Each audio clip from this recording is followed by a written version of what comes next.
The hospital corridor smelled of antiseptic and burned metal, the kind of smell that clung to the back of the throat and refused to let go.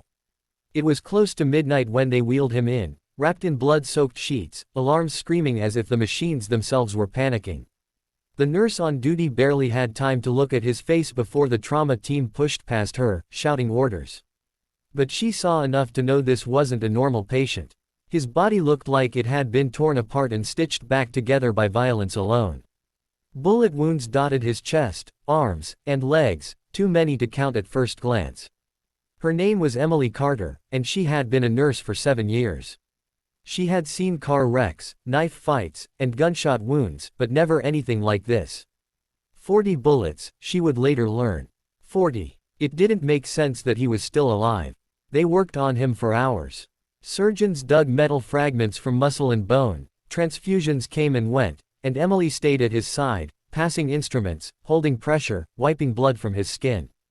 At one point, when a surgeon stepped away, she was the one who noticed the subtle change in his breathing. She called it out instantly, her voice sharp and certain, and that moment alone may have saved his life. When the worst was over, and the operating room finally grew quiet, Emily stayed behind. Hospital policy said she shouldn't. The shift supervisor had already warned her twice about over-involvement, but she couldn't leave. Something about the man pulled at her. Maybe it was the sheer impossibility of his survival, or maybe it was the calm on his face even in unconsciousness, as if pain was something he had long ago made peace with. Over the next several hours, she carefully removed the remaining fragments that surgery hadn't reached. Tiny pieces of lead embedded just beneath the skin, each one requiring steady hands and patience. She worked alone, long past her shift, documenting everything meticulously. She knew it was against protocol. Only surgeons were authorized to remove that many fragments post-op. But if she waited, infection could set in. She trusted her skill, and her instinct. When she was done, she cleaned his wounds, changed the dressings, and finally allowed herself to breathe. 40 bullets, gone. The man still lived. It wasn't until dawn that the consequences arrived. The head nurse called her into the office, her face tight with anger and fear. Hospital administration sat in a row, arms crossed, legal documents already prepared. Emily tried to explain. She showed her notes, her observations, the reasons she'd acted. None of it mattered. You violated protocol, the administrator said flatly. You put the hospital at risk. I saved his life, Emily replied, her voice trembling despite her effort to stay calm. That's not the point, another man said. You're terminated, effective immediately. She was escorted out of the hospital she had given years of her life to, her ID badge taken, her locker emptied into a cardboard box. No one thanked her. No one asked about the man she'd saved. By noon, Emily sat alone in her small apartment, staring at the wall. Her hands still smelled faintly of antiseptic, even after scrubbing them raw. She felt hollow, angry, and scared all at once. Nursing wasn't just her job, it was who she was. And now it was gone. She didn't even know the name of the man whose life had cost her everything. 24 hours later, there was a knock at her door. Emily wasn't expecting anyone. She hesitated, then opened it cautiously. 2 men stood in the hallway, both tall, broad-shouldered, wearing plain clothes that somehow still screamed authority. One held a small black case. The other looked at her with a calm intensity that made her heart race. Emily Carter? The first man asked. Yes, she said slowly. We'd like to talk to you. May we come in? Every instinct told her to be careful, but something in their demeanor wasn't threatening.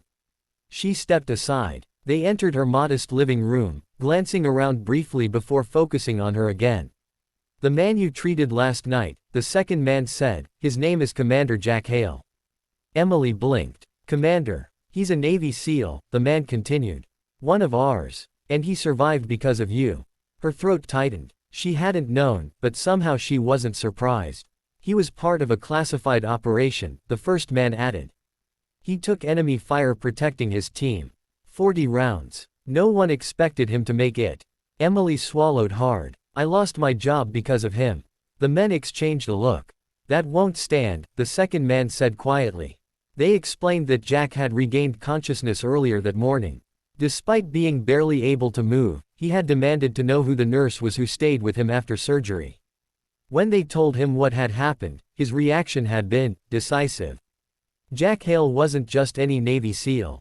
He came from a family with deep ties in military command, private defense contracting, and veteran advocacy. More importantly, he had personally saved lives on missions no one would ever hear about.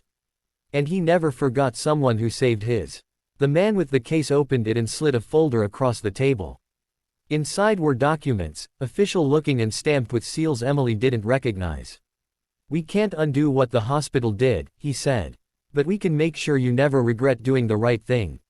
Emily scanned the pages, her hands shaking. A formal apology from the hospital board. A settlement offer large enough to cover years of salary. And an invitation, no, an offer, to join a private medical unit that worked exclusively with special operations teams.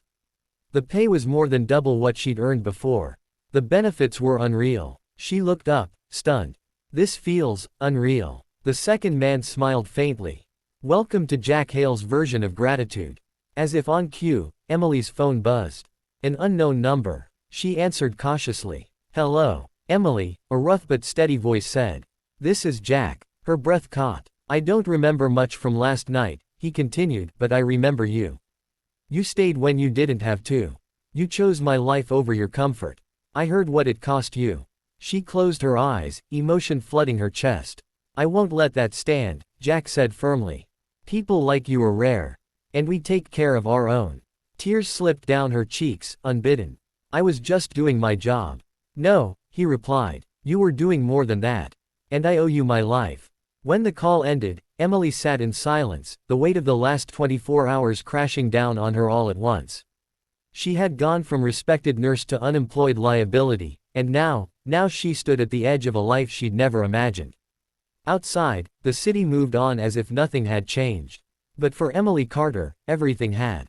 And somewhere in a guarded hospital room, a Navy SEAL who should have been dead stared at the ceiling, already planning how to repay the debt he could never truly repay.